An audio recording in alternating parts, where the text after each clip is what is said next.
Hello, everybody, and welcome back to the Triple Jump podcast. It's a video game podcast. My name is Ben. My name is Peter. And my name is Ashton. Hi, guys. Hiya. What a week, huh? Mm-hmm. Yes, it sure has been Yeah. a week. It's definitely Thursday. We're recovering from various ailments. Yeah. Some sickness has been had this week. Mm-hmm. We are on the eve at the time of recording of staying up for a disgusting amount of time in order to cover the Game Awards. Yeah. And also, Plan B. a little bit of breaking news, some Plan B news. This will be the final podcast this year where we're all sat in the same room. Yeah. We will be following government guidance going forward. So no more joint streams, no more podcasts in the same room. And then we'll reassess in the new year when we come back based on the contemporary government guidance. Yeah. For those of you outside of the UK, government have gone to what they're calling Plan B, which is wear masks pretty much everywhere and Work from home. Work from home if you can. So Yeah. that's what we're going to do.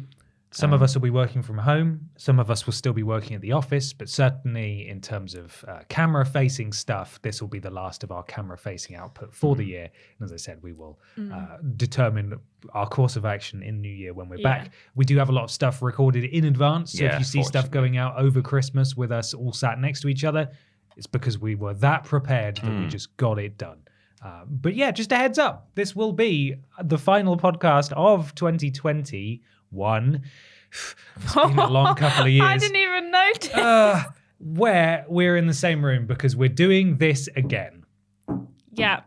No one's Merry happy about it, Christmas but you've got to be responsible, and that's what we here at Cultaholic and Triple Jump are doing, taking it very seriously, unlike certain politicians, and we'll just have to roll with the punches. So, let's move on to our video game podcast. Oh, this isn't the last podcast of 2021, by No, the it's way. not. There's two more coming before the end of the year. They just won't be like this. Like this. Absolutely. We haven't quite figured out the logistics of them yet, but we will have, hopefully. We will be speaking to you next week and the week after, just before Christmas. Might just be a case of where are we walking today? as Exactly. used It may to be. Maybe Yeah. audio only. We don't know yet. Bear with us. This is our video game podcast. Each and every week, we're sponsored by a fantastic and very real video game adjacent sponsor. Ben, I believe you have the sponsor this week. I certainly do. I'll read it to you now. Based off, or following, I should say, the huge success of smash hit remastered trilogy Mass Effect, the legendary experience, Commander Space boy or girl. Not Grand Theft Auto, that amazing remaster. No, not that trilogy. one. No. Not that one. EA and BioWare are thrilled to announce in time for the holiday season Father Chris Mass Effect. Okay, yeah. Okay. I'm a fan Yeah, of how do you that. feel about that? Yeah. Does it know when you are sleeping? No, it know when it you're doesn't awake? actually. Oh. It's only got one ending. Do you have to be bad or good?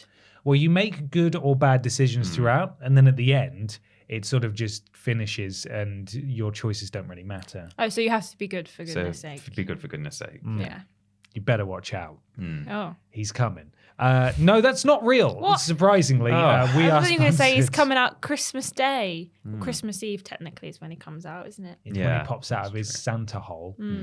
We're sponsored by our wonderful patrons over at patreon.com/Team Triple Jump, where for as little as $1 per month, you can support us and submit questions to this podcast. We answer several of your questions as we go through, and there's loads of other tiers available as well. We'd really, really appreciate your support over there. Patreon.com/Team Triple Jump.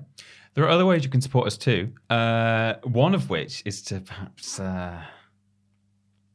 buy our new merch. If you're watching on YouTube, Should we flip it? Flip it. Well, we flipped it opposite. Oh, okay. Yeah. Oh, biff the mic there. Flip. You can now get a Double Sports Time scarf. And there are, I believe, only 100 copies of this, our Christmas single, Yes. available. A very legally distinct Christmas festive song. Yes. A very legally distinct Christmas song.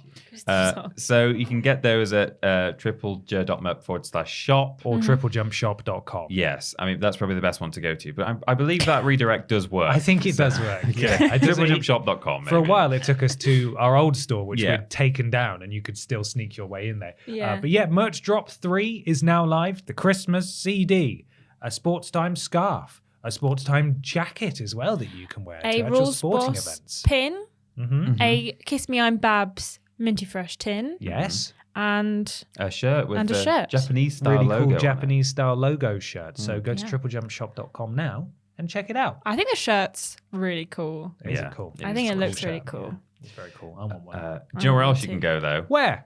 Facebook.com/Team Triple Jump. Whoa. Yeah. We want 10,000 followers, please. We're nearly If you at don't mind. 6,000 now. Yeah. We're It'd be a getting lovely there. Christmas gift to us if you could follow and like the page on Facebook. Yeah. Find 4,000 people and get Yeah. them all to follow the page. Please. Please. And then we'll stop asking. We'll stop We'll asking. pay you, Ashton. please. We'll pay James. Mhm. We won't pay the mods. No. We never will. No. And then everyone will be happy.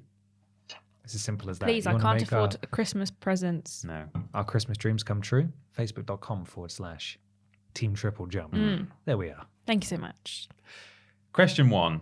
It's from Rock Reese. He says, "Hi, boys and girl. About 2 years ago, I played Zelda Bottle for the first time. That's Breath of the Wild. Since it's all about the open world, I got the glider, then felt liberated enough to go explore a little. Naturally, I went to the giant castle. I realized after hours of working my way through the castle and its multiple boss fights that I accidentally stumbled onto the final boss of the game. Luckily, I'm boss myself at video games, and after a day I managed to beat the boss. So I beat the game ironically without really experiencing it. My question to you all is, have you ever just played a game wrong or not utilized a game mechanic and only noticed towards the end?"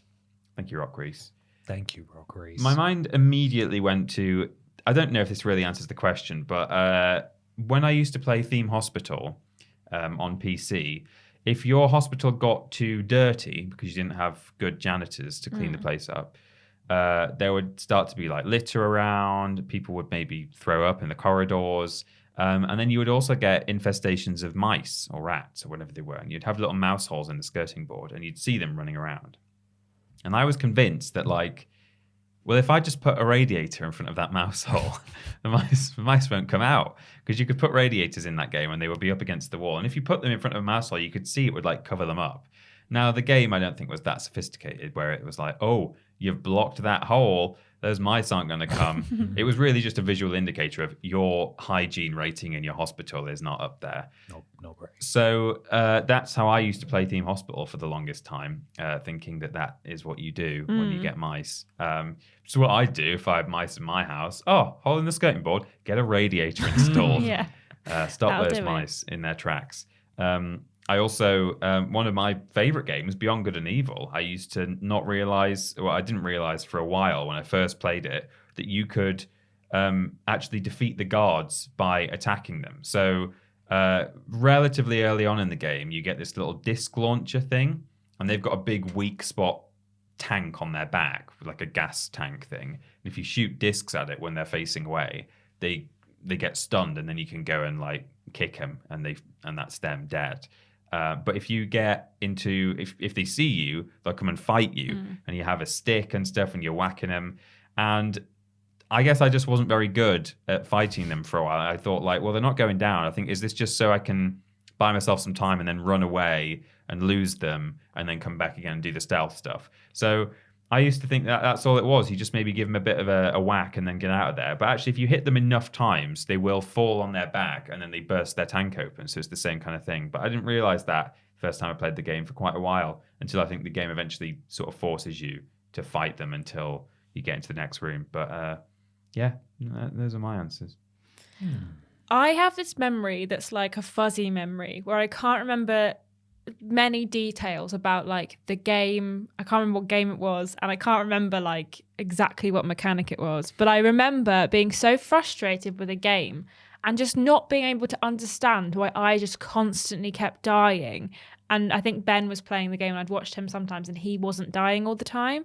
And it turned out I'd missed a very early on tutorial of just like rolling. You could just roll away. And I didn't realize that you could do that. So I spent the entire time just being punched and dying. I was like, why is this so hard? I don't understand.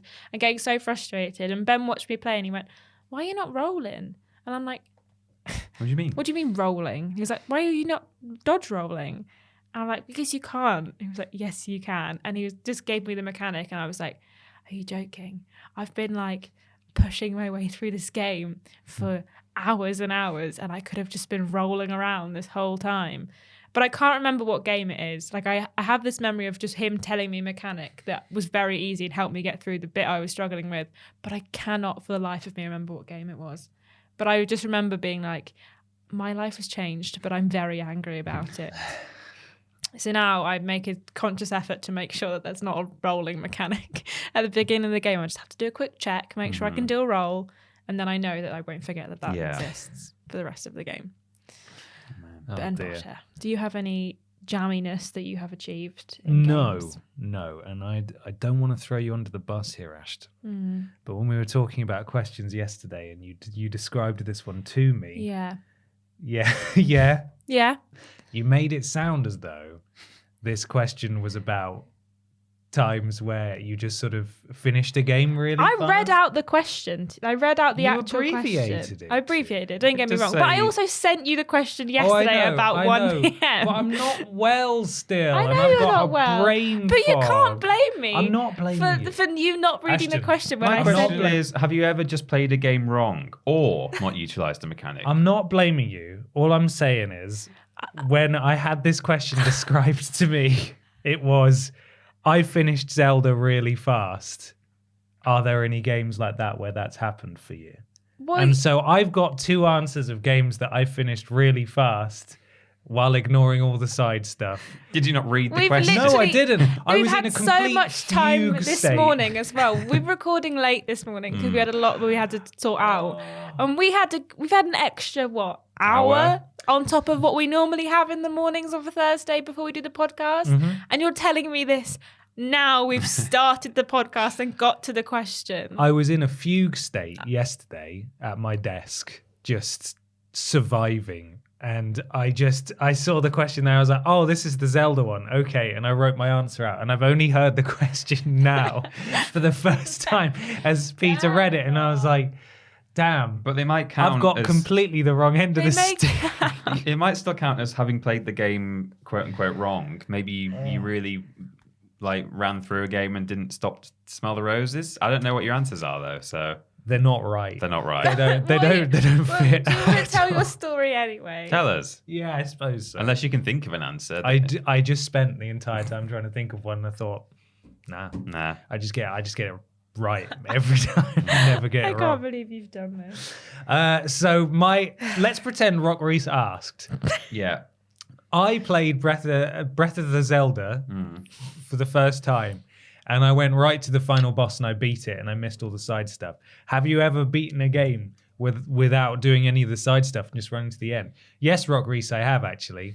That has happened on a couple of occasions. One was in Assassin's Creed Valhalla, where the game was just so long that I wanted to finish it. And so I ignored all the side stuff and ran right to the end. And the second time, Rock Reese, great question again, was in Horizon Zero Dawn, where I didn't have it for very long and also wasn't particularly interested in the side stuff. And so I just ran through the story and found it very compelling and didn't want to put it down. So I just ran from story mission to story mission past all of these settlements and optional areas. Rock Reese. So, well, I suppose that is kind of answering the question because kind of. You didn't. It's not that you didn't notice, but you just made a conscious effort to not utilize all of the side quests. Yeah, thank you, Ashton. You did kind of answer the question. Thank you, Ashton. That's why when you said yes, when you gave me your example back, I said, yeah, that works. Because it does work. Is that the example he gave yesterday? In the night. I think we both thought the other person was... He was like, oh yeah, like I've done where I've not done certain things before I finished the game. And I thought, okay, and that makes sense, counts. I guess. I thought Ashton meant one thing and Ashton thought I understood and we just completely did not at all. I'm sorry. It's okay. I messed it up, It's all right. guys. Well, you can redeem yourself because this is a thing we've never done before that's completely Oh, new to the wow. podcast. Look at So that. it's in time for the Christmas season. Yeah. It's what we play in time. Ooh.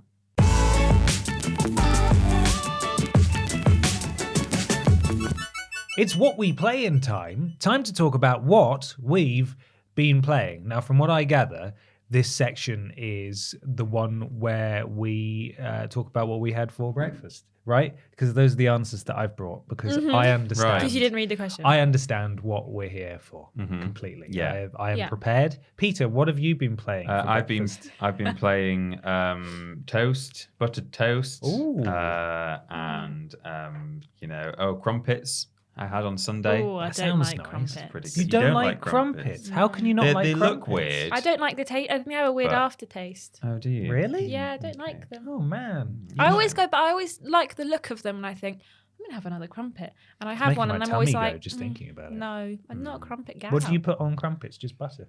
I don't have crumpets. No, but what But when I- But when you did, when you've Well, had a everyone funny just puts aftertaste, butter on them, antifreeze don't they? or something. Oh, it tastes really weird. I just thought that butter was the only thing only ever seen people put butter on it. Mostly, yeah. it's pretty good with But I Marmite. don't really like butter on you like toast Marmite? either. No. No, of course you don't. No, I don't. Marmite's pretty good on crumpets. Last year, because I Jam? had too much. I've never had a sweet crumpet. No, I've not had jam on a crumpet before. Last year, because I had too much. This is a real. You ready for a first world problem? Yeah. Yeah. I had too much camembert. You had too much. Oh my camembert. God. No, it wasn't camembert. It was brie. I had too much brie. Right. Why And- did you have an Abundance of abundance brie? Because brie? I live alone, and my partner Brie was on up, offer. and there was a thing of brie, and it's like there's no way we're gonna finish this brie, so I had too much brie, and so I had crumpet, butter, and then brie on top, and that was really really good. That sounds quite good, actually. Brie on a crumpet. Yeah, it's nice. No cheddar or malted milk biscuits. No. We can't win them all. Genuinely though, What did you been have for playing- what did- breakfast? Oh, what did I have? No, what have you been playing? I thought you were curious. I already know. Yeah. You do actually. An we extra talked Valley about bar it, and 2 paracetamol. 2 paracetamol, yeah, delicious. I have not played much this week. We're all not particularly well. Can you all right, tell? Ashton? I'm just sleepy. Just I've just not sleepy. been sleeping very well. Yeah. But I did play a bit more GTA 3 last night. Had some real fun bugs, but it was. At this point, I just think, what's the point in sharing them on social media? I've already done like 4 or 5. So I had a thing where, and this was like, so I was in bed all day yesterday. I was off work yesterday. And then I thought, I'm going to have to get up, otherwise I won't sleep tonight. And then we're doing the Game Awards. I just thought, no, I'm not messing up my sleep cycle anymore. So I got up at like about 7 or something. Went downstairs, played some GTA on the sofa. And the first thing that happened to me is I loaded in the game. I went out into the street. I hijacked a car, and I just drove really quickly to where my next mission was. And as I was coming around the corner to where the mission marker was, I like spun the car out and I crashed it a bit, and the bonnet like fell off onto the pavement next to me. Then I got out the car and was about to sprint over to where the mission marker was. And like my second step in the sprint, I like stepped into this bonnet, and then I'm going like on the spot, like, but I'm not completely stationary. I'm like moving really slowly with just like this sort of tutu of a car bonnet around my waist, and it just sort of sticks to me for a while, and then eventually it releases me, and I'm like, oh, okay, off we go. I'm back. Freedom. I'm back in GTA. I think I've noticed a few things they have tweaked a bit now, which is good. It's still kind of wonky and rubbish, this game, but you mentioned the rain in the previous podcast, and at the time I hadn't really clocked whether they'd fixed that or not. But yeah, the rain is way better, which is good. But they've also, I think, extended the fuse time, as it were, when a car sets on fire, because there was this like major problem in that game at launch where if you were driving along and you took in too much I remember you damage, saying, the actually. car set on fire. In any GTA game that's ever existed, the car burns for just about enough time for you to get out and sprint away. But cars were just exploding immediately. So if you just took too many bumps, you would pretty much, that's a death sentence, and that just kept on happening. Fortunately, that is now fixed. So I noticed that last night in particular. And then it's just a few bits here and there, but also the traffic, the AI traffic is still absolutely insane, and you can see them in the distance when they've just spawned in and you're not near them yet. They're going at like 120 miles an hour, like around these corners, really, really quick. I don't know why that is a thing. I don't know how that's happened. And then you get to these intersections and there's just pile-ups all the time. People are just honking at each other, and the difference between the way that the other drivers behaved in the original game versus this so-called definitive edition is startling. Like, they were all just completely very respectable, decent drivers in 2005 or whatever it was, 2006. Earlier than that. Earlier. GTA 3. Yeah. I mean, like 2001, maybe? What's the anniversary? Oh, yeah, 20 years. Vice City and San Andreas on PS2 as well. And now in this amazing remastered edition, no one knows how to drive in Liberty City, which is the ABGV. Oh, Sorry. Ashton didn't like the thought of that. Scary. What if I get hit by a car? So that's all I've been playing. Don't know why I'm continuing to punish myself, but when it's good, I'm enjoying it. When it's not, it's I suppose it's humorous enough that I can look past it. Yeah. I think Wow. For now. Ashton, what have you been playing? Well, as we all know, last couple of weeks, all I've played is Far Cry 6. Well, guess what? I've played a lot of things this week. I've gone full bounce back, and I haven't been able. That didn't bounce back so well, did it? Yeah, I kind of flung it. Ashton with my flung hand. her phone on the floor. I have not found a game that I want to just kind of hyper focus on at the moment. But I did finish Far Cry 6. I finished it, I think, the evening of the last podcast. I enjoyed it. I've enjoyed the game, as you can probably tell. I think I've really had a good time. And I feel like bad about it because, it's not actually an amazing game, but I really enjoyed it. Like, I had a really nice time. And visually really pretty, and the cutscenes are good. John Carter's not in it very much at all. Even in the final kind of bit, it's really weird. Like, you do this mission where you have to break into a house, like, and you can't, if you alert any of the guards, you fail the mission, have to start again. And then you have to take the city, which I think is, we all know it's going to come, so it's not a spoiler. You have to, like, take the city. But I've had this recurring issue throughout the game where, like, enemies just don't spawn. Like, where MB's had, like, helicopters and tanks turn up, I've had one helicopter and a couple of guys running in, and that's it. Like, and Is I it just have because you're to on the wait. PS4 version? Maybe, but then if I die and, like, do it again, things might spawn this time. So it changes, like, depending every time I'm, like, doing something. But in, like, the final push to, like, the end cutscene, it really, like, nothing was spawning. They were like, watch out, it's so many things going on, and there was all these, like, explosions happening. And then, like, where I was, I just ran to where I needed to be because there was just no one spawning. I think I shot, like, 6 people, took down 1 helicopter, and then I was like, well, I'm at the final bit now. Great. I'll just finish it then, shall I? Wonderful. The story wraps itself up pretty well. There's a post-credit scene in this and also in the Vast DLC, which I don't know if you've heard about this. No. Is it a spoiler? Not well for the Vast DLC. Actually, no, not really. It's kind of random.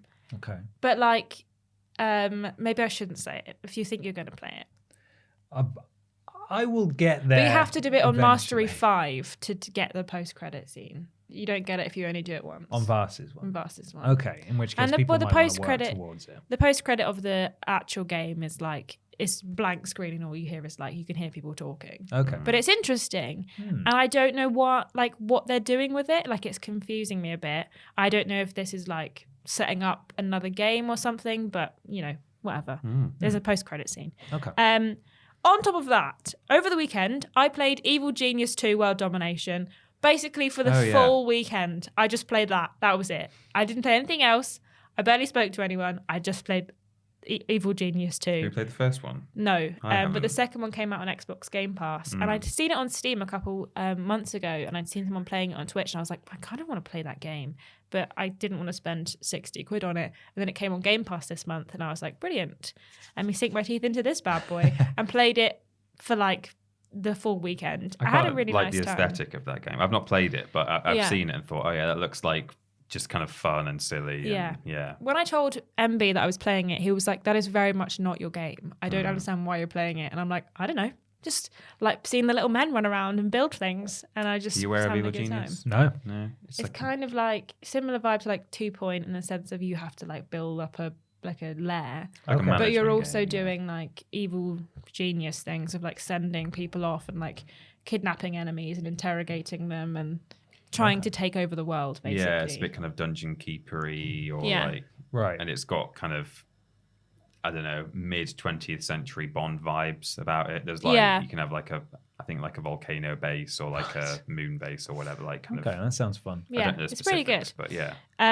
I've also been playing Orcs Must Die 3 and Phasmophobia with MB and some friends. I do like Orcs Must Die 3. We're kind of in the last mission of like the first one of the 3 campaigns, I think. Is that how Orcs Must Die? Because when you've got like, when you go on the home screen, there's like the 3... Oh yeah, some of those are just different modes. Oh, okay. I think one of them is it was like a DLC, I think, on Stadia. I don't know if you had to pay for it or not. And then like when they released it on Steam, it kind of came bundled Right. with it. So yeah, that one is a second campaign. It's not as long. Yeah. But yeah, then there's another mode as Yeah. well. We're on the final mission of the first one. Right. We tried to do it twice and we didn't succeed. It's very difficult. It's very difficult, like suddenly a lot more difficult than like the round before it. It introduces a new mechanic yeah. right at the end where like, well, it's not a spoiler. Yeah, but he can just summon rift points in where enemies start walking out of just anywhere on the map. So you've like barricaded where you know they're coming, and suddenly they're just spawning inside the room with your like you're just your in the rift. castle, and it's like, And oh, you're now like, they're already just in. Brilliant, cool.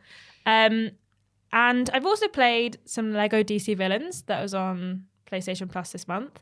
Not as good as Lego Marvel Superheroes, but it's fine. Okay. And then I played more Life is Strange. I'm very close to finishing it, but I fell asleep. Well, I kind of was like, it's late, I need to go to bed. I knew he was the bad guy. I never trust a media teacher. They're always a bit creepy. Not to make broad assumptions, but in my experience, media teachers always a little bit creepy. So I knew it was him. I knew it. And nobody's surprised. And now you all know it too. Yeah, no, you all know too. Sorry to anyone Sorry. who hasn't played. Oh, I literally, in my head, I went, I need to tell people to, I need to ask if I can spoil it. And then I just said it. Oh, I'm so sorry. Well, you've had Kieran, can you put something on the about screen? 7 years to play Yeah. it. Yeah, I So, think it's fair game. but even so. I haven't quite finished it yet. I'm so sorry. I completely I just came out with it. It escaped my brain.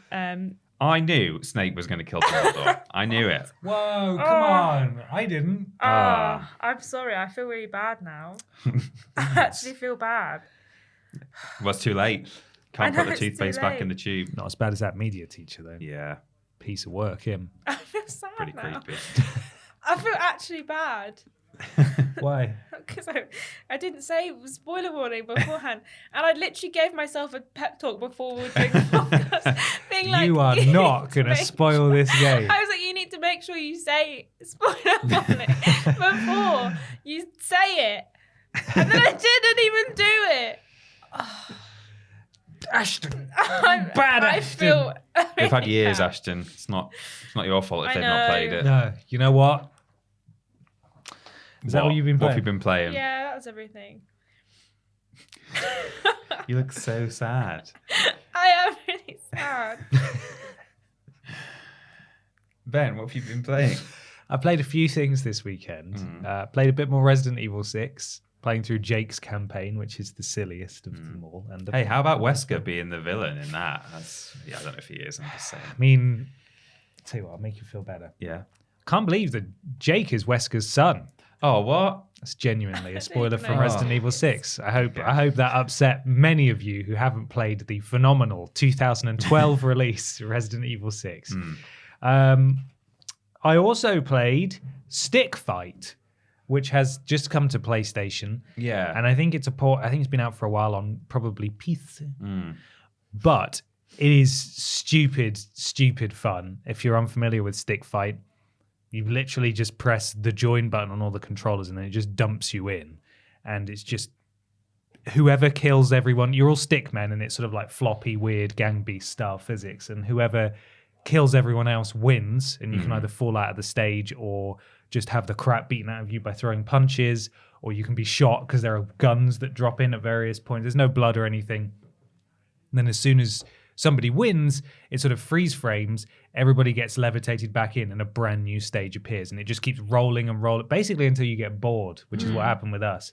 And every so often you'll get to a stage that says, oh, yellow, you got to watch out for them. They've killed all of you 60-something times so far. Red is the best with guns, having fired off 700 shots and so on. And it was really silly, great fun. And we played it for about an hour because I had some friends up.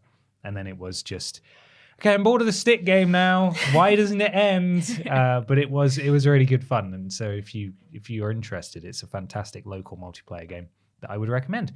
The main thing, though, is I've been playing Tiny Tina's Big Dragon D&D Adventure. I saw on Twitter. Borderlands time. We had 4 TVs set up in my living room, and we just worked our way through it. It's the first time ever that I've played the entirety of anything in Borderlands with all 4 players in 4-player I was co-op. thinking that when I saw your tweet. I've never played it with more than Only a maximum other of people. 3. Yeah. I've played the games before, and usually in 2-player. So it was really fun to play in 4-player. I was playing as the Siren, so I felt super useful being able to revive people with my power up from afar. We got through the whole thing and then got to the raid boss at the end, but it was like ridiculously OP. So we thought, let's start True Vault Hunter mode. That's the 3 dragons, yeah, isn't there's it? 4 of them. Oh, maybe. 4 dragons, It's yeah. ridiculous. It's really so hard. So we started off a new playthrough just charging through it, and sort of left it there because we ran out of time. But it was super fun, and really enjoyed that. And if that's any indication of what Wonderlands is going to be like from a thematical standpoint, looking forward to it. So there we are. That's what I've been playing this week. It's time for question 2 now. This question comes from John O'Parkin. It says, hello friends. Hope you're doing well, keys. Are there any games that you had the mentality of, this game won't beat me? My example would be Bloodborne. Love this game. First time playing, it crushed me multiple times, but I could not walk away until I bested it. Love all the content. Hope you have a great weekend. Thank you, Jono. Thanks, Jono. Thank you, Jono. Is that Rules Boss hat on an outlet? No, it's not. Okay. I saw it while you were answering the previous question. I was like, oh, I hope that's not just sitting on top of a plug or something and just be, because the plugs in here are very scary and make scary noises. And that's definitely an extremely flammable hat. Yeah, exactly. So I think it's just near the wires. I just glanced at it like while you were talking before, and I was like, You want me to move it? no, it's fine. It's not on anything. But let's continue. We're about to record some After Dark We are. podcasts. Yeah. Patreon.com/Team TripleJump. That's where we pull the questions from you. From. Go check it out. Yeah. Yes. John, thank you for your question. I mean, not to keep talking about the same game all the time in the podcast, but Orcs Must Die. That has essentially a 5-star rating for every level. It has done since the very first game, but they're skulls instead of stars because it's kind of cool and edgy and cool, yeah. something, gang signs, etc. And I played that game refusing to move on to the next level until I'd got 5 skulls on everything that I was working on, and I didn't mind doing it for some reason. I was just fine to be like, no, I'm not moving on until I've done it. You're flipping mad, aren't you? And aren't you? And occasionally, I think particularly in Orcs Must Die 2, there were a few levels that I think were kind of designed almost to add a bit of replayability in the game, like for you almost not really to be able to beat them the first time round. I was like, no, I will do this. I'm going to. So there were a couple that I was on for a very long time. And I don't know why I did it, but I didn't find it frustrating. Like if I'd thought this is really annoying, I would have just moved on. But for some reason, I was like, I'm happy to just absolutely grind this one out until I've done it. And I suppose if I was enjoying doing that, then that's fine. That's okay. That's okay. People are entitled to their own orcs proclivities. So yeah, all 3 of the Orcs Must Die games, I don't move on until I got 5 skulls, and I don't care how long it takes me. I think that's how MB would like to play the game. But that makes me annoyed. If I've passed it, I'm like, we've done this now. We've let's achieved move on. something. And we get like one skull and then like no bonus skulls. And I get really annoyed because I can't afford anything else. We're having to go back and like replay some of them to try and get more skulls because we haven't got enough skulls to level up our stuff to make it worthwhile. I like when in levels in Orcs Must Die, when it's kind of like a puzzle, you have to kind of figure out what the level wants you to do. I don't really like it when they're just like, here's a big room, good luck. Like that annoys me. But when it's like, there's like, because there's one level in Orcs Must Die 3 where you're on like a top platform where there's not really anything you can stop getting to the rift with, and you have to kind of like fling them down into the bottom for them to walk back up, so you've got more time to like I think I know which one you kill mean. them. And I really enjoyed that episode. What am I saying? Level. Yeah. Because I thought it was a bit like made me use my brain. But for my answer to this question, when I first played Horizon Zero Dawn, I was playing it on hard, and I didn't realize. I was gonna say this answer for question 1, but I thought like it also fits question 2. I didn't realize I was playing it on hard until I got to a bit where I kept dying over and over again, and I was like, "Why is this so hard? Like I don't understand. I'm having the worst time, and I like can't get past it." And then Ben was like, "Well, I'll sit with you, and we can see if we can like do it, and we'll see what you're doing wrong." And he went, "Why is your level so hard? I did this so easily." And then we opened my options menu. It turns out I was playing it on hard. And I hadn't noticed. I don't know if I'd like accidentally, when I was changing some of the settings, flicked it to hard and then like not noticed and just like... Because you were that good. Because I was that good. Or like I just switched it to hard before this bit that I was doing. And I was like, I'm really struggling and I can't do it. Like I don't understand what I'm doing wrong here. And I was getting really, really frustrated. And that's, I was like, I'm going to get past this because I'm really enjoying the game, but I can't do it. And then once I put it on easy, or I think normal, I was fine. But because I was playing it on hard, I was like really trying to get through it, just like grin and bearing it, and just eventually was having a bad time. So then Ben was like, "Well, you must be doing something wrong because it's not that hard." It's your fault. Yes. How far through the game did you make it before realizing? Past Meridian, I think it was one of the side quests you get in Meridian where there's like a bunch of birds at this like family lodge that have been, there's like a beacon that's calling them there, and you have to kill all of they're not storm birds, they're like the smaller birds that you have to fight. And I just kept getting killed by these birds over and over again. So about like halfway through the game, I think. Wow. Yeah, so that's why I don't think I was playing it on hard the whole time. I think I'd maybe accidentally switched it at some point to hard, because there was no way I was making it through the rest of the game on hard. But yeah, Ben, I have... did you read this question? Yes. Good. Yes, I did. I have 3 examples. Death Stranding, Yeah. Cuphead, and Wolfenstein Youngblood. And all 3 of them you didn't enjoy. I didn't that enjoy any of experience. them. No. Whereas Ashton and I, despite being frustrated at losing, it was games that we It was loved. And fun. we were like, no, we're going to carry on. We're Yeah. going to beat this. Cuphead's a phenomenal game. Yeah. I didn't like it. I didn't have fun at all, but I did finish it because I was getting very, very cross while playing it. And I was not going to give up. I had to beat it, and I did. But it cost me years of my life, I think. Just took years off my life. And the other 2, just don't think they're very good. And Wolfenstein Youngblood, finished that, as I've said before, because I don't know why. Because it was kind of rubbish, but also in sort of a Far Cry way, like kind of Fun. familiar. Oh. I wouldn't necessarily say fun. Far Cry is fun. Yeah. Wolfenstein Youngblood was familiar in that I knew how it worked and I could just run through various areas and I knew them like the back of my hand, and I was happy to just sort of persevere. And then I got to the final boss and I thought, well, I've got to finish it now. And I'd read online that there was just this insane difficulty spike with the final boss, just out of nowhere. Like he was really, really hard for no reason. And Isn't he beat the rest me. of the game like really hard though as well? I didn't find it too hard. It's annoying that you have to switch between different ammo types for different enemies because they've got health bars, and like the way that their health bar is tiled, like the texture on it indicates what kind of ammo you should use. And then they've got like a little sim, and it's like, I can't be, they're bullets, all right? Come on, stop wasting my time.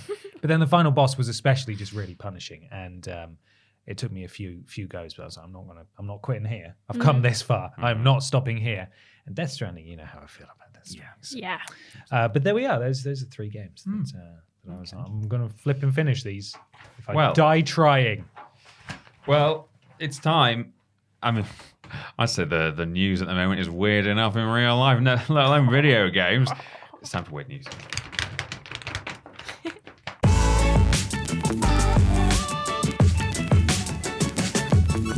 It's weird news time. Time for some weird video game news. But before we get to the weird news, we have to thank our podcast producers for this episode. Remember, if you'd like to become a podcast producer or find out how, go to patreon.com/Team TripleJump.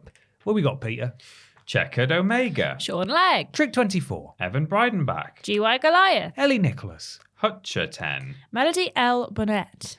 Dylan. Gabrielle Philippink. And Katie Garrett. Thank you Or so Garrett. much. Thank you, guys. On to question 3. No, God. Who's got the weird news first? Peter, have you got I got some weird news. This was then. submitted on our Twitter post where we make a call for weird news. We do it on Facebook too, but this one was on Twitter by @JPRH_James. Felice Navi Jams. Okay. Is James's That's a nice Christmas handle. Christmas Rudolph name. the Red-Nosed James deer James would deer, almost work a bit better. Felice Navid Jams. Jams. Come on. I like it. Come on. This is according to IGN. Game developer accuses real-life weapons manufacturer of stealing its gun design. And then there's an ellipsis. Twice. Surely, like, all guns in games are stolen from actual guns. Well, let me... Don't. What came first, the video game or the gun? So Video games. Video games. came first. Absolutely, yeah. So to be clear, this is a game developer accusing a real-life weapons manufacturer of stealing their design from a game. Okay? Okay. Developer Ward B thinks Kalashnikov used its gun design to make a real shotgun before handing it to another video game. So it's a double-layered story, Wow. this is by Joe Scrabbles. Scrabbles. The developers at indie studio Ward B really like designing fictional guns, says IGN. The small team has been posting highly detailed weapon designs for its in-development game, Oceanic, since 2019. Crucial to the team's work, and the small following around Oceanic's development, is that while the weapons in question are meant to reflect tech created 200 years in the future, they must look like they could feasibly work in reality. We're looking to have them very, very scientifically explainable, CEO Marcelino Saucheda tells me. There's actually a few weapons we ended up scrapping and not putting in the game because there were design flaws that we weren't too happy with in the end. In fact, Ward B's commitment to believability was so strong that in early 2020, Maxim Kuzin arrived in Saucheda's inbox, a contractor of Russia's largest weapons manufacturer, Kalashnikov concern. Kuzin asked for permission to turn one of Ward B's fictional weapons into a real-life shotgun. For Saucheda, it wouldn't just be a recognition of his team's hard work, it would be a genuine milestone for the industry, to his knowledge. It would mark the first time a video game gun had been turned into a physical mass-market model. It's huge. There's no game studio today that collaborated with a weapon manufacturer to make a fully operational firearm, and we would have been the OGs of that. Saucheda stops for a second. But they've completely ripped that opportunity from us. Saucheda, I'm probably not saying this name right, but Saucheda never gave his formal permission for the gun to be adapted for real life, and yet Kalashnikov Concern subsequently announced a weapon kit that bears what Saucheda sees as a striking resemblance to one of Ward B's own creations. The company now alleges that Kalashnikov Concern not only stole its weapon design, but, in a bizarre twist, weird news, subsequently granted an entirely separate video game the rights to use that real-life gun in their video game. That's quite convoluted, isn't it? ridiculous. There's then, this is a very, I didn't realize how long this article is. It then says, meet the Mastodon, which I'm guessing is the gun. No, I don't. Why is it? actually Is it want named to. a dinosaur? Look how long, yeah, it sounds like a dinosaur. Look how long this article scrolling is. and scrolling.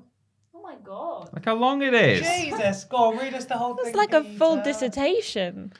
I'm going to read the last quote. I don't know if this is going to work out of context, but it says, We all took this as a huge opportunity, which we're still proud to see has come to life, he tells me. We just wish this was handled properly. Well, there you go. Okay. We don't need to Brilliant. read the rest of that article. Basically, a dev made a gun, Kalashnikov stole it, made it real, and then said to a different dev, hey, do you want to use our gun in your game? Weird news. That is weird. Thank you, Christmas Jamding, for that. Christmas Pud Jam. What? Just Trying to think of I'm trying to come up with a worse alternatives. one for James to use. Jingle jams. Yeah. That's taken by someone else. Jamgle bells. Jamgle bells. Jam school bells. Father Chris jams. You know, can we do any worse than that? Jingle all the James. Okay, Sure. good. I have some weird news too. Okay. My weird news submittee did not have a Christmas themed name. It comes from @JohnnyMac13 on Twitter, and the article comes from Push Square, written by Stephen Tailby. Very British sounding name, that one. Tailby. Random. Kratos, Aloy, and Ratchet look good enough to eat, recreated in gingerbread. They look good enough to eat anyway. They right? do. That's true. December is here, and that means the world begins to turn its attention towards Christmas. Towards begins gingerbread. to turn its attention. Yeah. The festive season is here, which means you'll start hearing slayed in shopping centres and panic buying last minute gifts. It wouldn't be Christmas without all the food though, and for many, gingerbread is as festive as a Yule log or a turkey dinner with all the trimmings. You ever had a Yule log? No. Is it chocolate? Like Yeah. a chocolate Is Swiss it? roll, I think. I'm not sure. Well, originally back in was it a hundreds log of years with like ago, it was, holly round it? yeah, it and was an stuff? actual log, Like a just a centerpiece. centerpiece. I and think then, it is chocolate. But now, yeah, cake. you get. I think it's a bit like a Swiss roll. Yeah. That sounds good. Mm. Can we get a Yule log? You'll be the one that wants to eat it. That's true. So if you want one, I mean, go for it. Thank you. Live Ashton. your best. buy one for Live your yourself. best life. It's the festive season. I mean, like, we're not doing another podcast. Ashton has in here, Christmas can we? I was pudding gonna put a for her Yule birthday. I have Christmas pudding that my nan made in my flat right now.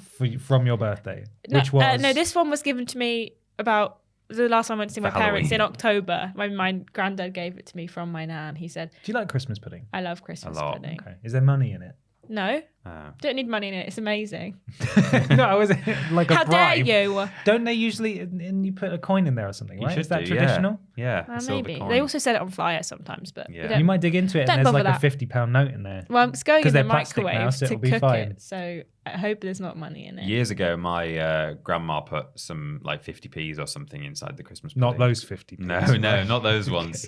No, that was later on in the afternoon on Christmas night. I But don't know if Ashton knows what you're talking. no, but it broke my brother's brace. He bit into a piece of Christmas pudding, and he had braces had a at the 50p time, in and it. it just cracked his braces. Let's keep the anecdote train going. Mm. You're right. Yeah. Okay.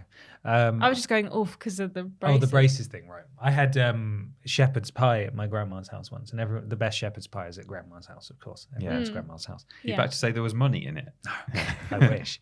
No, I took a bite, and it was the savoriest, most salty thing I'd had, like overwhelming. Like I can't. Bleh, this is awful. My taste buds are rebelling. My mum was like, "Stop making a Don't be fuss. rude." Stop making a fuss." And I was like, "No, there's something wrong with it." And it turns out that there was A stock cube.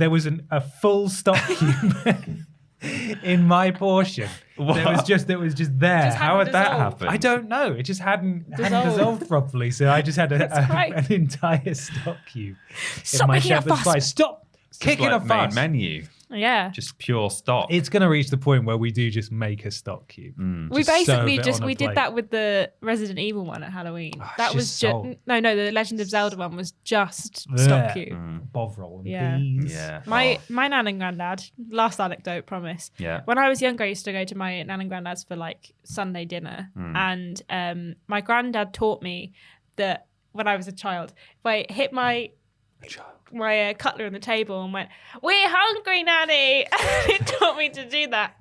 And every time that I'm like with my granddad, he goes, "Do you remember how you get your food?" Even now, and I go, "We're hungry, Nanny." And he's like, and my nan's like, "I can't believe you taught her to do that," because How then rude. that carried on to me being at home being, "I'm hungry, Mummy," with my Oh no! cutlery. It's the magic word. And my granddad was like, "Oh, I thought it was funny." But then he never taught any of my younger what are they called? Cousins.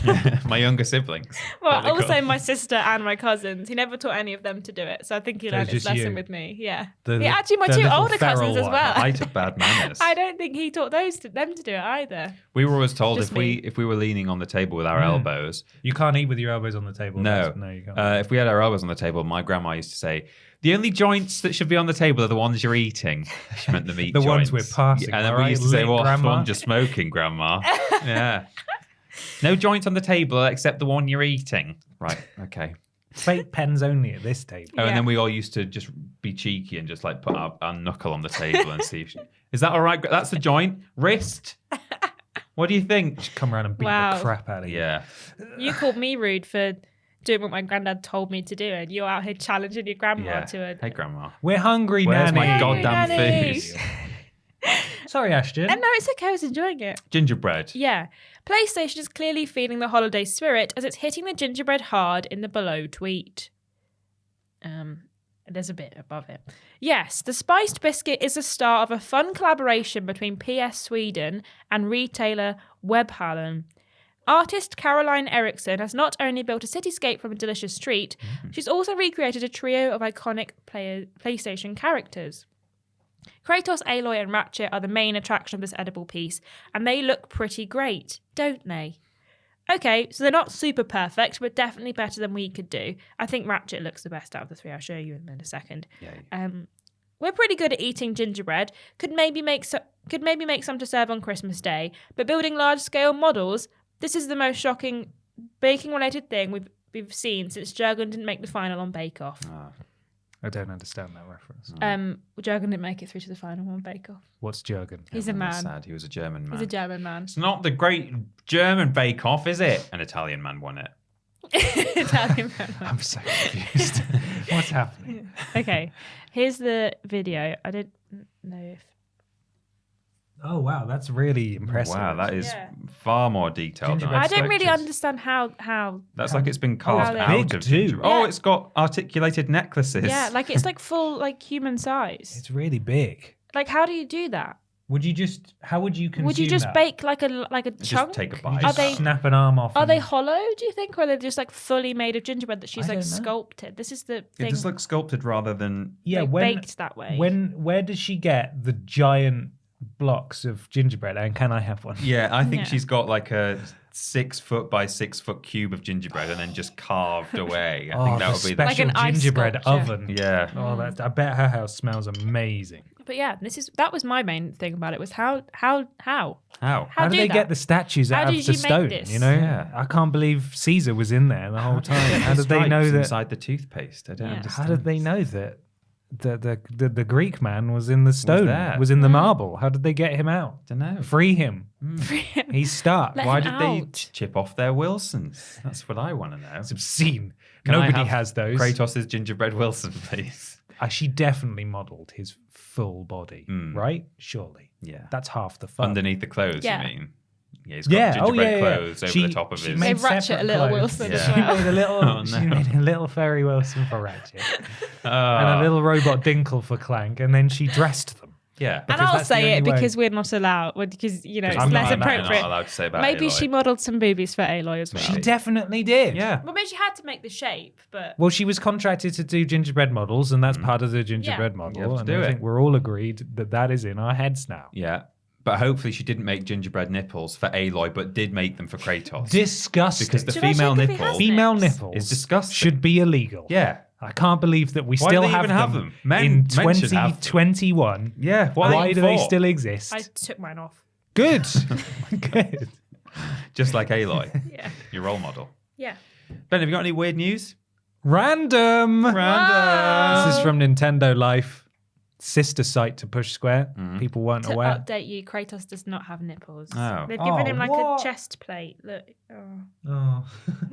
Oh, he's got his leather harness Yeah. thing across. No nips. Usually he has one nip exposed, sort of like a little cheeky. Yeah, they've not yeah, done the just shoulder. one lip. They've not done the shoulder thing. They've done like a full Oh, cowards. Sort of a boob tube. breastplate. Maybe yeah. there was something weird about They had like a boob. meticulously carving an areola out of gingerbread. I Oh, don't no know. nips. They have covered up both nips. No nips. He's Look got at a that. crop top on. Rubbish. Why Kratos always wear Throw half it out. armor? Random. Random. This Super Mario Bros. Game hack adds Chris Pratt's voice. Oh. And then the subtitle is, rather than the obvious choice, he's so cool. He's so They've cool. gone with It's a Me, Chris Pratt, which I don't think is very good. Right. But there we are. Liam, step it up. Thank you, Liam Doolan. This is his write-up. I was going to go looking for a weird news suggestion from Twitter, but then this popped up immediately on my feed, and I thought, there it is. Ben sent me the link, or he sent us the link. You can play it in the web browser. And I played it for a bit, and it is quite something. I didn't want to play it until I'd heard the weird news story. I didn't realize it was actually your weird news. That's why I played It's loud. it. Back in September, Nintendo surprised the internet when it announced Chris Pratt, Guardians of the Galaxy, Jurassic World, Avengers Endgame, and Weird Church, I added that in, would be the voice of Super Mario in the upcoming animated film by Illumination. It's become a bit of a meme at this point online, and now to take it one step further, an internet browser game hack made by Woe Industries has now dubbed the first level of the original Super Mario Bros. Game with Chris Pratt's voice. It's officially titled Chris Pratt is Super Mario, and every time Mario does something in the game, you'll hear Chris Pratt say something. Wait, is that all the official No. You sort of did the same voice for the whole thing. It's officially titled Chris Pratt is Super Mario. And every time Mario does something in the game, when he jumps, stomps on a Goomba, gets a power-up, or does any other action, you'll hear the Hollywood star's voice. Some of the Chris Pratt lines you'll hear include, "You just went and made a new dinosaur," and "I spent a good amount of time naked." That's when he gets a mushroom, he says that. There's also an amusing Jurassic World quote when you reach the flagpole. The feedback seems positive enough so far. Here is one individual's thoughts. Oh, what's the amusing thing? You can't just leave that hang. Liam, come on. Yeah, we're going to have to finish the game now. Absolutely awful. Thank you for your hard work, is the feedback. You can check out the game for yourself here, and it's compatible with Chrome and Firefox browsers. But yeah, every time you He's jump, so cool. every time you jump, he goes, "Jumping Jack!" Oh my god. It's And when you get hit, he goes, "Why me?" it's pretty weird. He is so cool though. So He's so He's cool. so cool. we've got a question here. Have we? It's from Mr. Keywood himself, Cameron Keywood, who says, "Halo Cameron Bap." Keywood. He missed out one of the L's.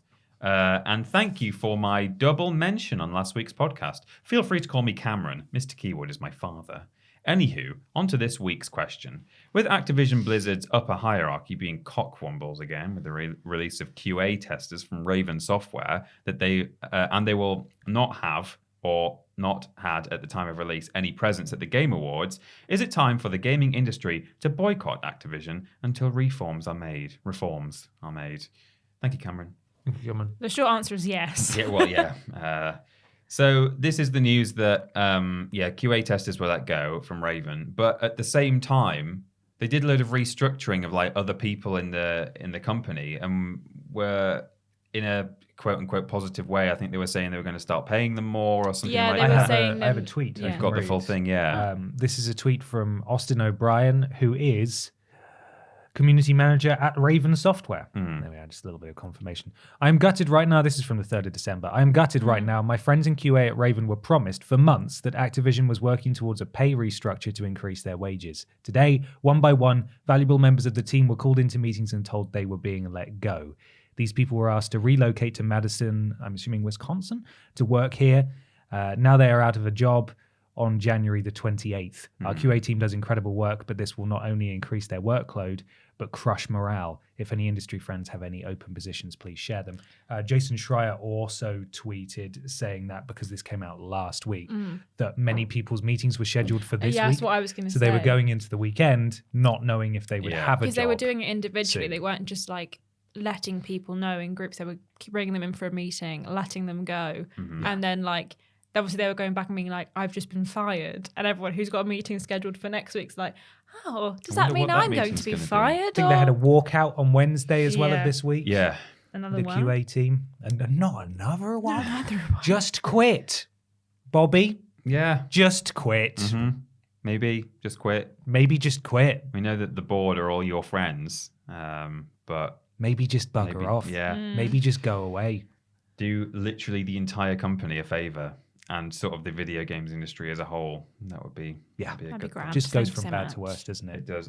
But yeah, there was something else as well. So after these people from Raven were let go, I'll look it up when you guys are giving your answers, but I'm sure that they then said they were going to like pay other people more, or they were like offering some, not at Raven, but like elsewhere in the company. And it's like, all right, maybe finance, you can't just say, oh, if there's money over there, give it to Raven Software. But it just was a real slap in the face for like, we're letting go of a load of people from Raven Software, but somewhere else under the Activision Blizzard umbrella, I think, it was like, oh, we're going to like give people pay rises or something, or there were roles available or something. I'll look it up in a moment. But the short answer is, I think it makes sense that Activision are really just taking an absolute hammering PR-wise in every respect. I think it's good that they're not going to be at the Game Awards. We were feeling like, if they're going to be there, we don't really want to cover that, especially given that we're doing a charity stream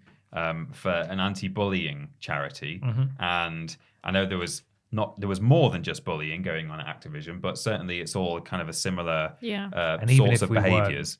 Yeah, even if we weren't, for sure. But especially if we're trying to raise money for an anti-bullying charity, and then Activision Blizzard are being given a pedestal there, it's just not appropriate at all. I mean, there's still an Activision member on the Game Awards board. Isn't Bobby on it?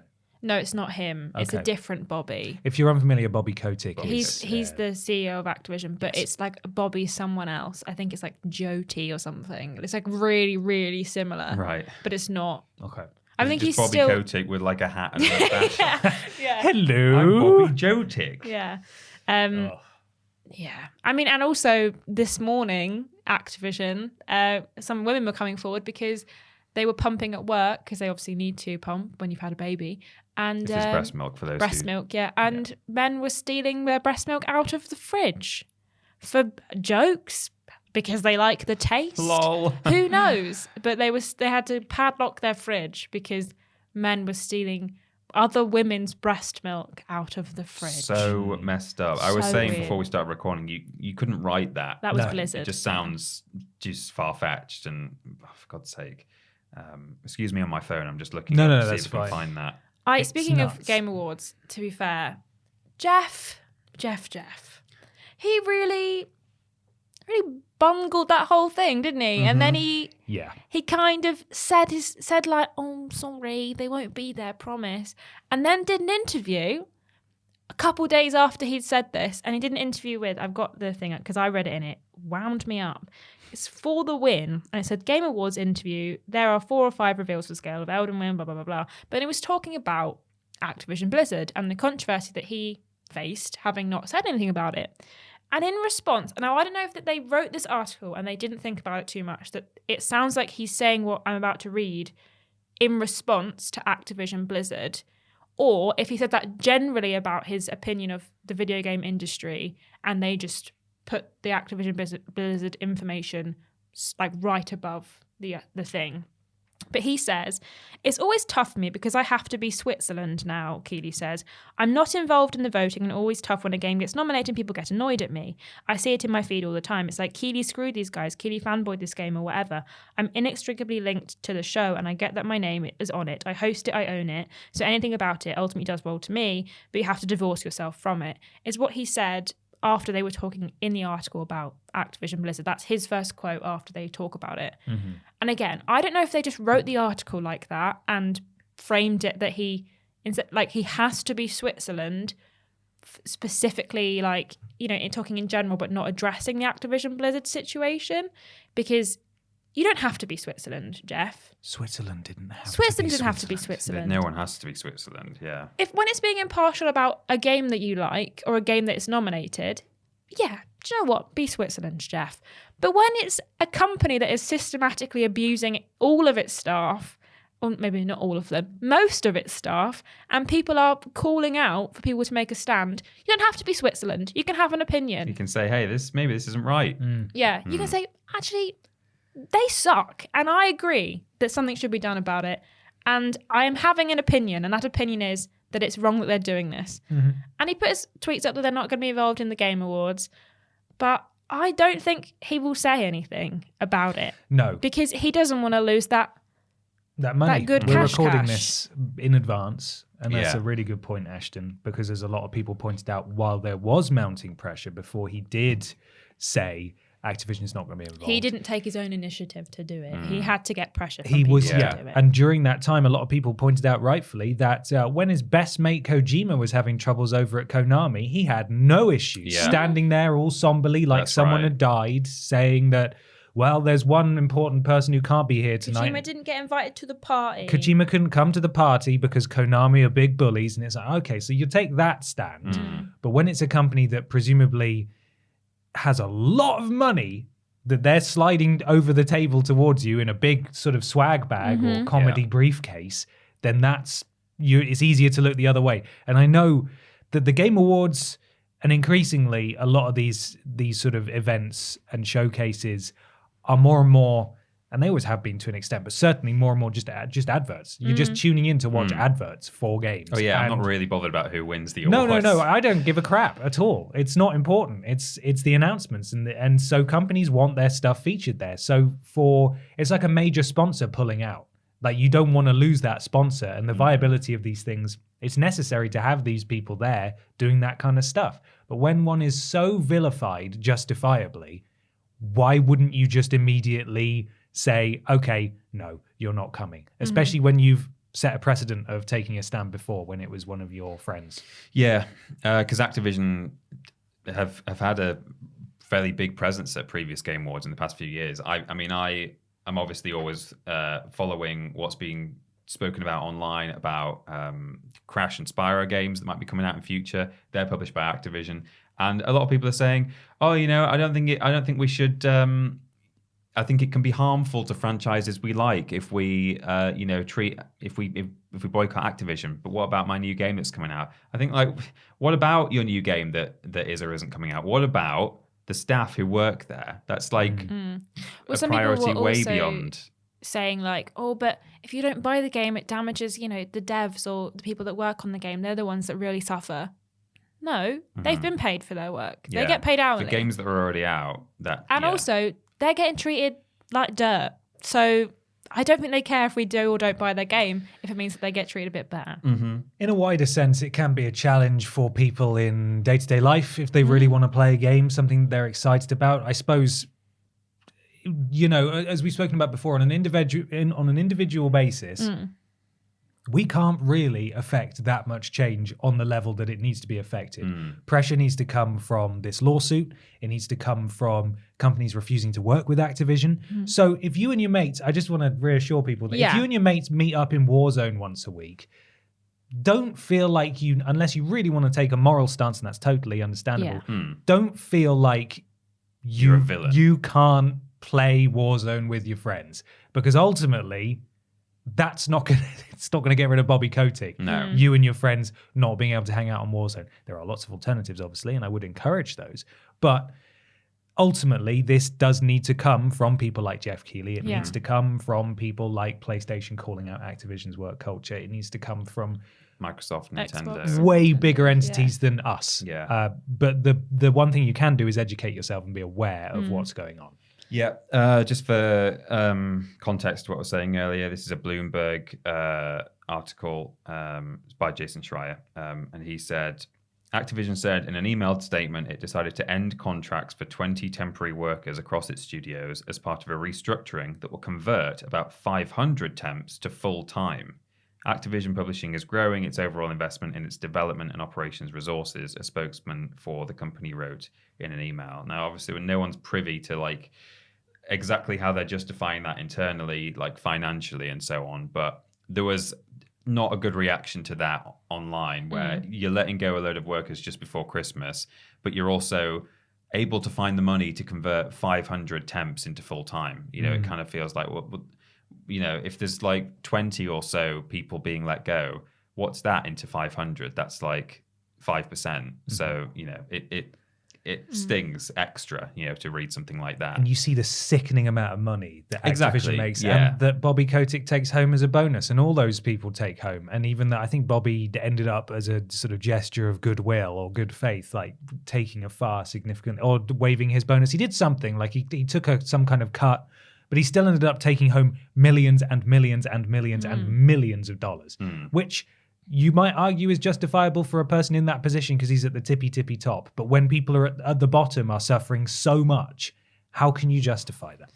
I think also, and someone called me out on this a couple of weeks ago when I was talking about not playing Call of Duty, but playing Far Cry. Someone said, so you won't play an Activision game, but you'll play a Ubisoft game when they were just as bad, but, you know, not currently. And I'm like, that's fair enough, to be fair. Good point.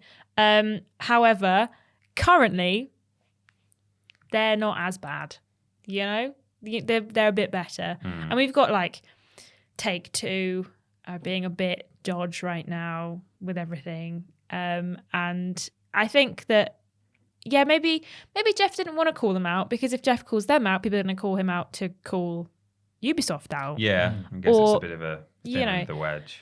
But also, it's a big issue that's not just in terms of like just Activision. And if you prove that you are going to call someone like Activision out, and you do that and you make a point, maybe those companies that are doing all that dodgy-ish behind closed doors might go, well, I don't want anyone to find out about this because that happened to them. So maybe we should do something about it. It just feels... And I think one difference, and I'm not saying that Ubisoft are fine and Activision are way worse, but one difference there, I think, is, you know, Bobby is a huge part of the problem, seemingly, and refuses to go, and the board refused to say, yeah, we think you should go. And I think the fact that he's hanging around just feels worse. Yeah. Whereas with Ubisoft, yeah, a lot of problems there, but they've said, oh, we've done restructuring. They kind of owned up to it a bit as well. We're working towards this kind of stuff, and I'm sure things still aren't perfect there, and those things never should have happened in the first place. But they've seemingly identified some of the issues and said, here's what we're going to do to try and deal with that. But one of the issues at Activision is basically Bobby Kotick, and that is not being addressed because he's still there. So I think that's a difference there between the two, personally, I would say. But the whole bad bunch, really. It's difficult to know how to deal with each one. It's an absolute flip show, and no one listening to this or watching this should take personal responsibility for things that are out of your control. If you want to play such and such, play such and such. Just be aware that these companies are up to some really shady stuff. Activision, it seems, by far is the worst offender, and they're rightfully being raked over the coals right now. And I hope the people who have chosen to stay there or have, remained employed, because some people have been fired, are able to, reap the benefits of a better Activision, a better place to work, because that's the goal. We don't want Activision to close and for everyone to be out of the job. It just needs to change in a really, really big way. Yeah. So, but short answer, yes, the gaming industry should take some responsibility. Yeah. And it's the big names and the big numbers. That's where it should make a change. It shouldn't necessarily be up to the individual to do so. Absolutely. Well, that small, big discussion there has now concluded, because there's even bigger news this week. Well, arguably. It's time for the big discussion.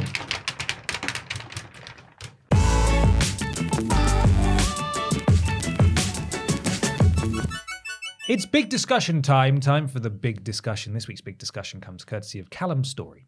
Callum asks, hey, Bap. Hiya. Hey. What are your thoughts on the rumoured upcoming streaming service from PlayStation, codenamed Spartacus? Firstly, I'm not sure that it's a streaming service necessarily, a subscription service, certainly.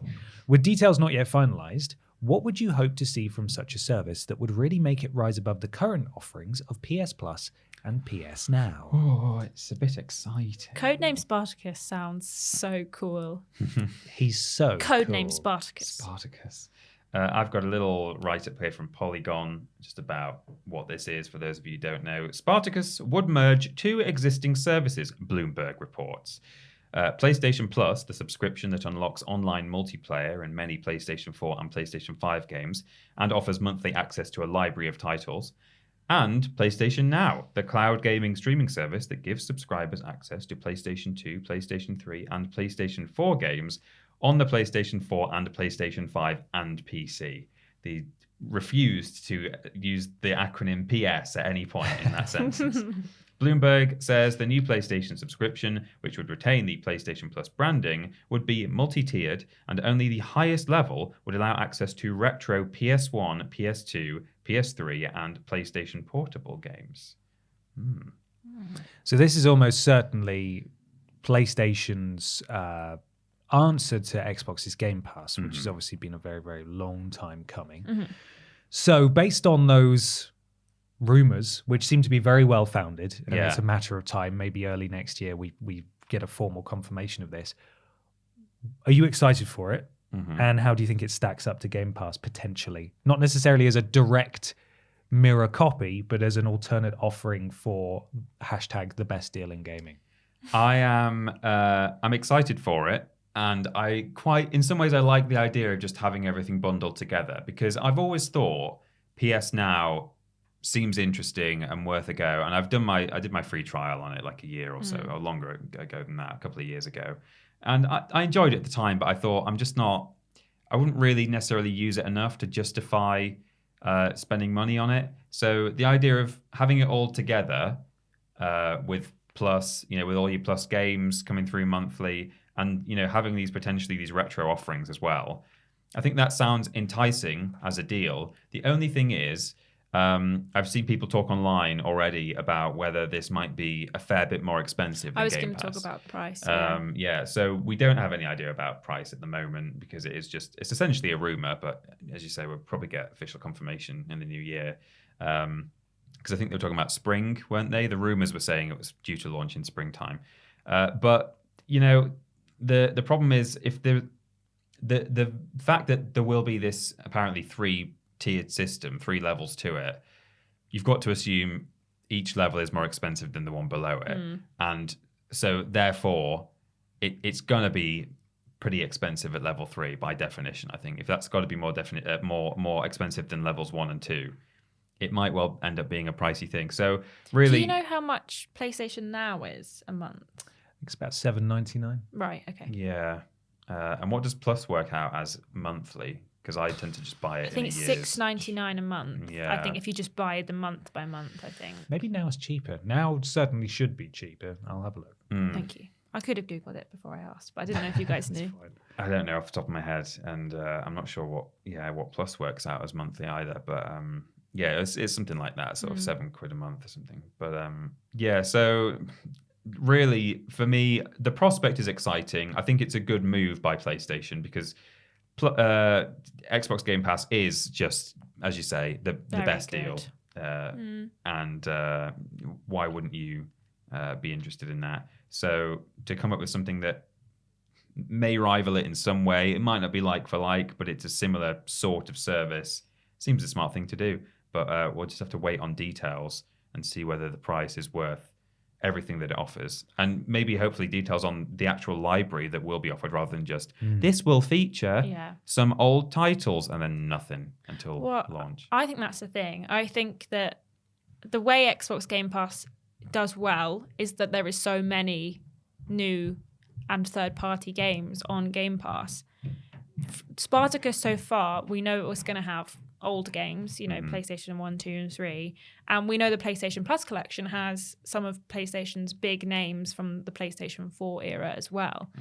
So it depends whether Spartacus will be more of what Nintendo are doing with the kind of retro vibes, because they're doing the NES and the SNES subscription service, aren't they? Nintendo. Yeah, and they're adding N64 stuff. Yes, N64 as well. I knew there was another one. So yeah, if they're doing more retro and they're just kind of selling it as, here's all the games that you loved as a child, have them for money, please. Or if they're going to do, here's all the games you loved as a child, and also a bunch of new games that we're putting on live straight to PlayStation Spartacus or whatever it's going to end as it comes out, like Xbox.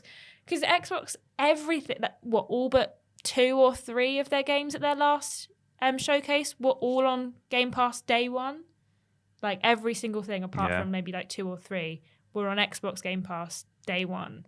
And I think that's where, if PlayStation don't do that, that's where Xbox Game Pass will be much better and make people want to pay for it more so than necessarily the PlayStation Spartacus would do so. I hope the UI is better than now. The last time I used PlayStation Now, again, it was a couple of maybe a year or so ago now for this free trial, and I couldn't wrap my head around it. I thought it was really hard to kind of it wasn't necessarily recommending things to me, and it was kind of difficult to know what I was looking for. I just kind of went on. I was like, everything's very overwhelming. There's a lot here, but I hope that the UI is better than now, and I wonder if they will do a Game Pass and also make it available on PC. Because that is, again, I mean, I don't have an Xbox, but I have Xbox Game Pass because that's where I play most of my PC games at this point. I think more so than Steam. So if PlayStation is also on PC, that broadens a whole new bunch of people who may not have played these old games that now can on PC. Because the Uncharted, what's it called?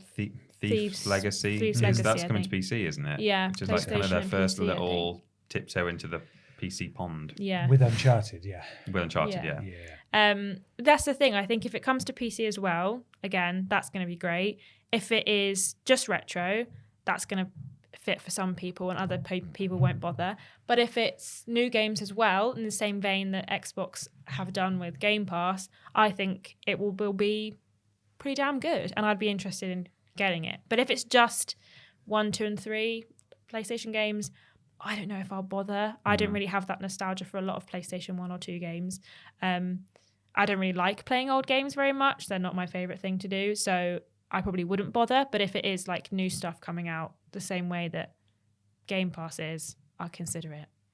I just don't want them to take PlayStation Plus and make it as part of one of the more expensive tiers. Because if you just want the 3 new random games. I think the rumours are that that's going to be the base level. Yeah. Yeah. Right, okay. It will be level 3 where you get everything. All the old games and stuff. So. Okay. Yeah.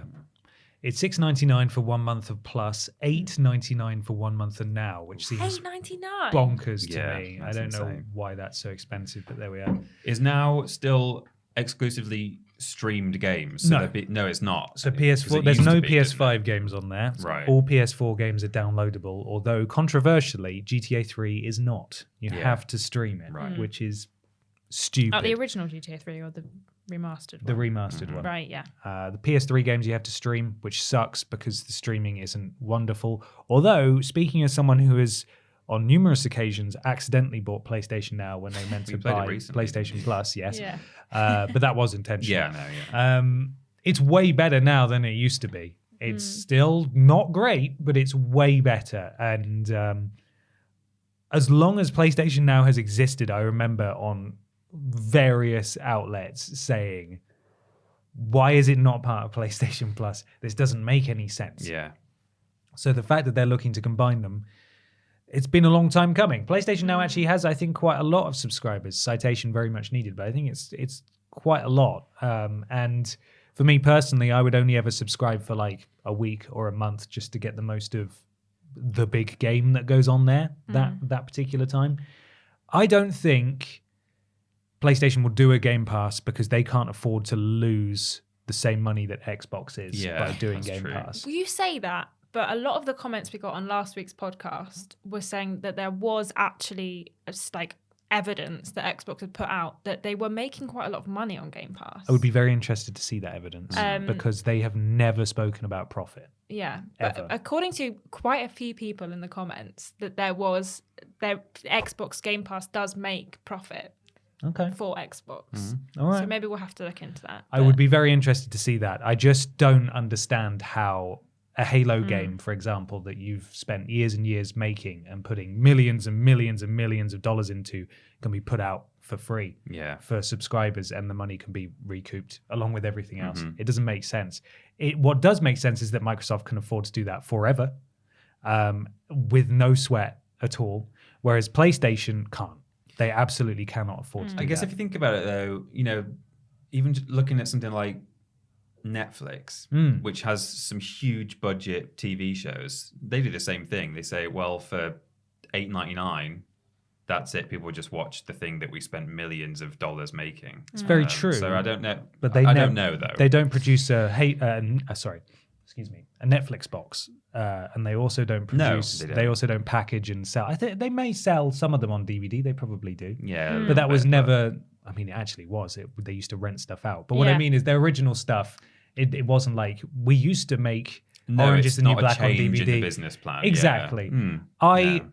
am very open to seeing this evidence if it is there, obviously. But certainly the point is PlayStation can't afford to do this, No. and Xbox definitely can. So whatever this ends up being, if it is strictly as described, I think that's going to be your lot, basically. That is going to be what it ends up being. My concern would be that if they did go toe-to-toe with Xbox, again, which I don't think they will, it'll be kind of like a race to the bottom sort of thing, as we talked about the other week, where who can charge the least amount to give access to all their games to everyone. Yeah. But again, I don't know that will happen. What I am a little worried about, though, is backwards compatibility, if that is what this is, being locked behind a subscription. Yeah.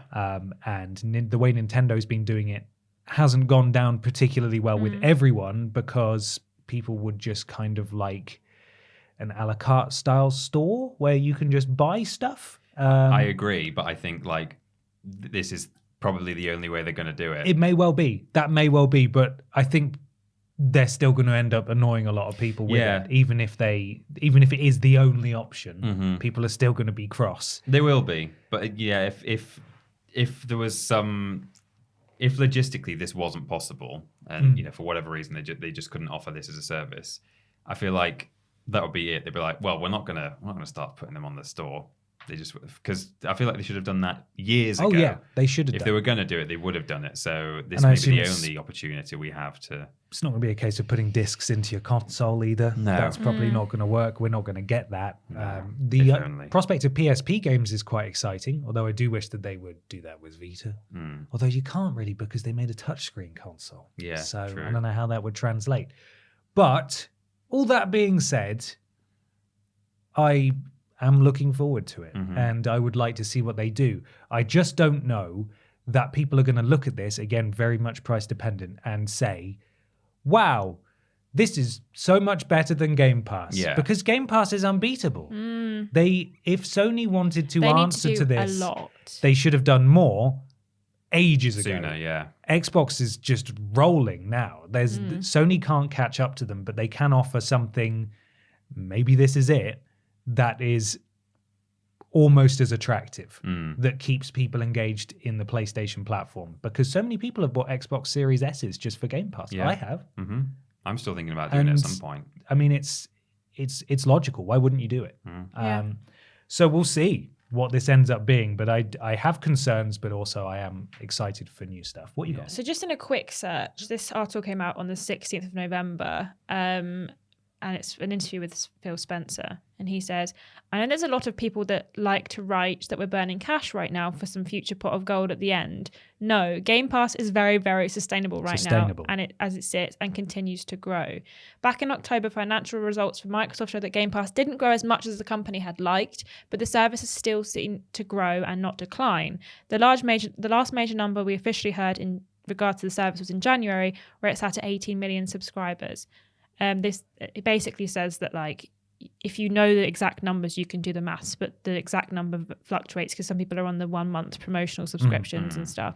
But it's currently rumored to sit at 25 to 30 million people using it, £10 a month for 30 million people. Hey, it's a lot of money. I'm not doubting that for a second, No, but until we but get that's just a quick concrete search. So maybe there is confirmation actually like more evidence. I just haven't that they are found making it. a profit. And Because how much he does is- it cost them to offer the service in the first Phil place? Spencer has at no point said that we are turning a profit. He's No. only ever said sustainable. And he would say that if that was the case. Again, because people take it very personally. I'm not criticizing Game Pass. I think it's great. phenomenal. I doubt sincerely that Xbox is making a profit, full stop. And if they are, it's probably not a big one, because this is unprecedented, what they're doing. And PlayStation cannot do the same thing. They just can't. They don't have the money that Microsoft has, even to get a thing going. Even if it did end up being profitable, the investment will be so significant. But it's kind of like what we've been talking about over the past. I'm so sorry. I'm really cold. I think we talked about it at New Year 2021, maybe even the year before that as well, when you're kind of looking forward and thinking about the future of gaming and stuff. We often get questions like that at New Year time. We've talked about how, it's been this kind of race since the 80s or the 90s certainly. It's been this kind of like for like race between different companies, Sega, Microsoft, PlayStation, all kind of producing the same sort of hardware and games and hoping that one of them is going to come out on top. But now with this most recent generation, and possibly you could argue the generation before, things have just started to diverge, and they're actually saying we're not all going to do the same thing anymore.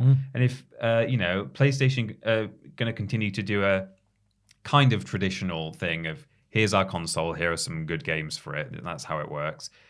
And Microsoft are going to say we've got enough money that we can offer this online service instead, and Nintendo are going to go off and do their own thing as they often do. Then everyone can go in their own direction and fill in their own little niches, and that's a good thing. I also think if Plus is anything to go by, and the games that we've got on Plus over the last couple months, there ain't a lot that people have been like, oh yeah, thank God, that's so cool they've put it on. I've not had Plus for I think certainly a month, if not 2 months now, and I'm going to renew it at some point. But I just think I may as well just wait until the next game comes along that I actually want. They didn't even want to put the full Godfall game on it. Yeah.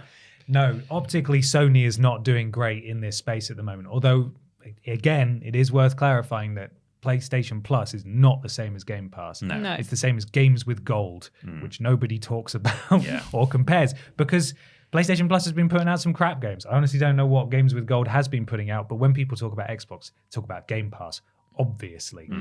So I don't think it's really fair to compare the two, but PlayStation Plus has been rubbish for quite a while now. And Sony really do need to step it up. This could be it. As you say, a lot of places and ways to enjoy your games now, which is fantastic. And if Sony brings out something that's even remotely competitive, everybody has to raise their game. Yeah, competition is always a good thing for the consumer. So Yeah. Absolutely. And obviously, if anybody has an article or evidence of profitability, please do send it. I'm not throwing down a challenge and I'm not disputing you, but I would genuinely be very interested to see it, because I have not heard anything to that effect so far. Tweet it to us if Tweet you it like. to us. Yeah, I'd love to see it, genuinely. But there we are. Lots of chatter today on the podcast. Yeah. We hope you enjoyed it. And we were all just trying to ignore the screaming pipes. The pipes. Won't be picking up on the microphone. the pipes are calling.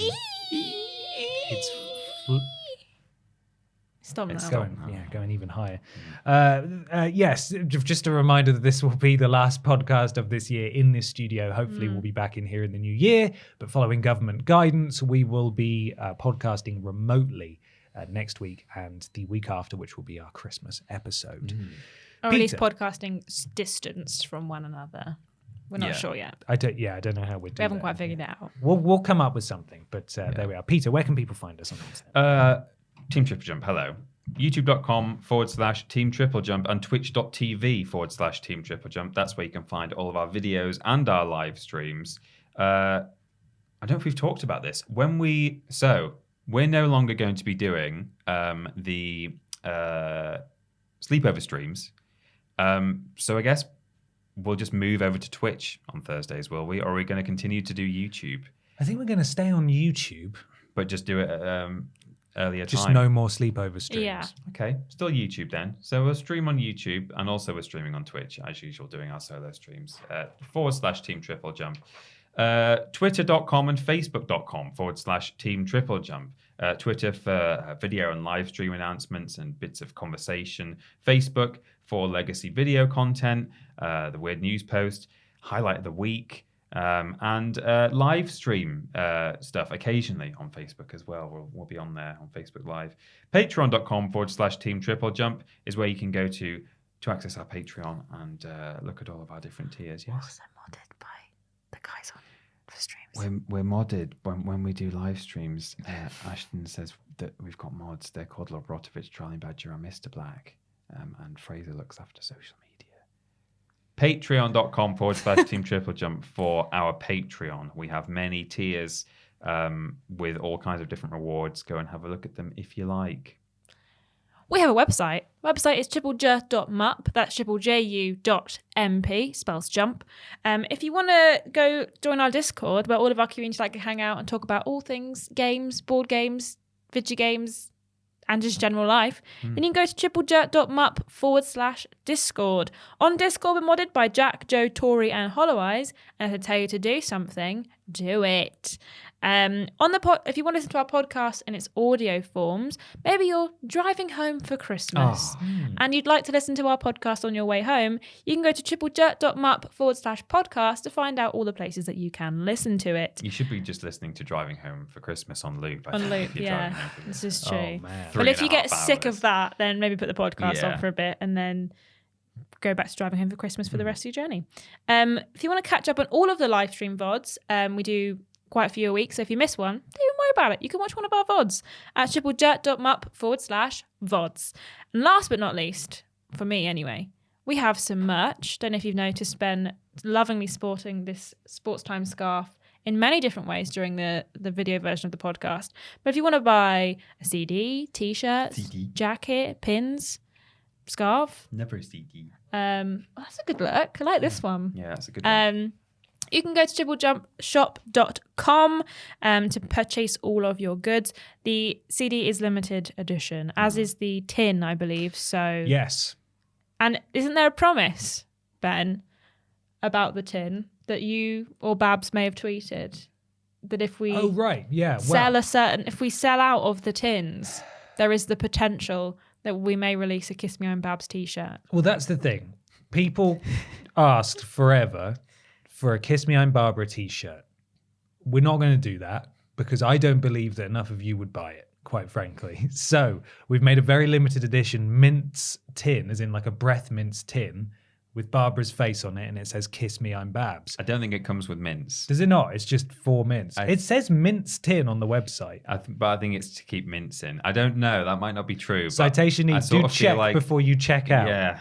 I don't know for sure, but it's a tin. If you're buying it specifically for the mints, you might be weird. Just go get some polos. Just go buy some polos or something, or Mighty Mints. But we've produced them in limited quantity. So if you want one, buy one for the love of God. And if we sell out of them, maybe we'll look at doing a shirt. We could do a limited shirt at first, maybe just 100 shirts. Maybe. I mean, even then.